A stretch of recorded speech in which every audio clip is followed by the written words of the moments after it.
So hello and welcome to today's video, and in today's video I'm going to be showing you the best free setups that will make you better at F1 2016 in pretty much every area you could wish for. Time trial, one lap pace, career, a lot of people are going to play career, and then you got tyre where some people may struggle on. So this is going to be very in detail. And there's no point waiting, let's just get straight into it.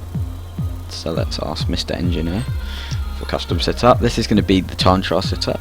We're going to have 6-7 wings, or you could run a 5-6 on slightly higher speed tracks like Baku or Italy. You might want to run 5-6.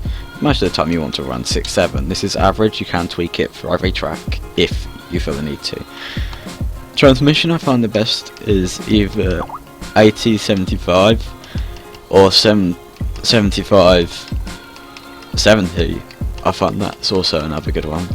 For the suspension, I find 2 to the right, and then for camber and 1 to the right for toe.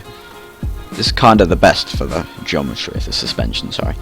And then for actual suspension, I find 11-11's good, and then you can either run another 11 or 8 on this one. It is completely up to you.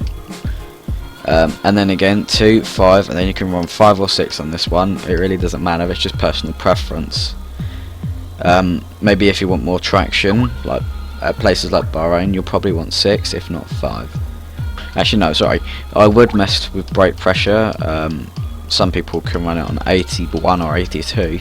I find it more comfortable at 75, and also for places like Monaco you might want to put it down to 58% for brake bias. And then for tyres, it's pretty much the standard 23 and 21.1, weight distribution 11, and fuel loads, you can't adjust that in time trial. So there we go. Now we're going to move on to the career setup, where again you can either use 6-7 or 5-6. For this setup I'm just going to use 5-6. Then you want 75-70, and through here we just want to leave this as standard. And then suspension, again we're going to do 11-11, 8, 2-5-5. For brakes it's standard again, tyres it's standard, and you're starting to see a pattern here. But also I find best for career mode is the standard setup. I actually quite like the standard setup. Standard setup. I tend to use this in career mode actually, more than any other setup. So it's kind of, in my thoughts, the best setup. And next we got the tyre wear setup, which is the big one. For the tyre wear setup, you're probably going to actually want to use 6-7 just so you're not sliding about the place for aerodynamics, and you can keep the car in, you won't spin your rear, well, you're not going to lose the rear end and start drifting around corners. For transmission, you want 75, for transmission you want 68% and 70%. This is so you have an open diff, so you can read that bit at the bottom which basically explains it, but it basically means you can be more gentle on the throttle, and also the load kind of like when you're going from the brake to the throttle, it's a lot smoother. This is mainly for people who don't use traction control, and if you want to be good at the game, I recommend you do learn how to do that.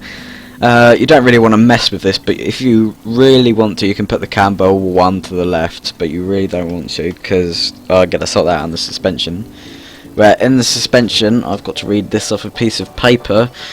It is okay, we're gonna have 7-7 to compensate for this bit here for 4. This is so at the cost of initial responsiveness, as it says at the bottom, you'll actually be saving your tyres. You can be a little bit less extreme. It's not even really that extreme, but you can put it on 5-5 if you really want to, but completely up to you. Then we can leave this alone, this doesn't matter. Then brakes, pretty much the same again. You can turn actually brake pressure down. If you have issues with locking up, turn the brake pressure down, and also with this, if you're locking up the fronts too much, I'll put it on 58. If you're locking up the rears too much, you know, drifting your way into the corner backwards, put it on like 62%. It's completely up to you. For tyres, we just have the standards, you know, 23, 21.1. And weight distribution, this is a big one. If you have problems with the car oversteering, you're going to want to put it on 11.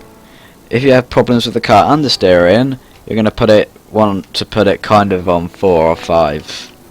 It's completely up to you, to be honest. I wouldn't imagine anyone would want to go on 1, but you can, but your rear end is going to be completely out of control, and you're going to want traction control, and otherwise you're going to lose so much time on the exit of corners.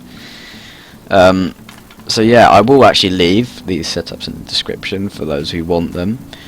But yeah, that's pretty much the best standard setups, and I've actually got a new upcoming series of hot laps and setups refined for each track, made for time trial.